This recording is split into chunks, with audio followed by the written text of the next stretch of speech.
Сәлем достар, құрбым хабарласып қолдың нанына жерік болып жүрмін дегеннен кейін үйге шайға шақырған болатынмын. Нанның құрамына жылы су, 1 шай қасық дрож, 1 шай қасық құмшекер және ас қасықпен 2 қасық пісте май қостым.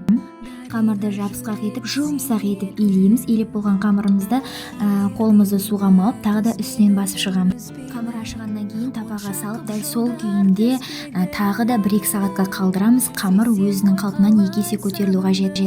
Дәл осы уақыт аралығында наннан артылған қамырдан ватрушки істейін деп шештім, өйткені үйде творог болатын. Бұны да дәл солай алдымен қамырды дөңгелектеп қойып қоямыз, одан кейін көтерілгеннен кейін үстіне жайлап басып шығамыз. Ішіне творог, жұмыртқа және құмшекерді араластырып, бетіне жағып шығамыз және жан-жағын жұмыртқамен жағамыз. Өйстіп жүргенде менің керемет үлпілдеген наным да пісіп шықты, өте жұмсақ болады. Тіпті іші булочки құрамы өте қарапайым болса да булочки ұқсап піседі және менің ватрушкилерім де осы уақытта пісіп шықты, өте дәмді болды. Жанына сахарный пудра септім. Сөйтіп құрбымды шайға шақырып, құрбым екеуміз нанға сары майды жағып, балалық шақты еске алып, шай ішкен жайымыз бар.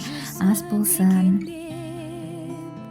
Жер көкті шарладым, қалмай тағатым, кездесіп қалар мекенде.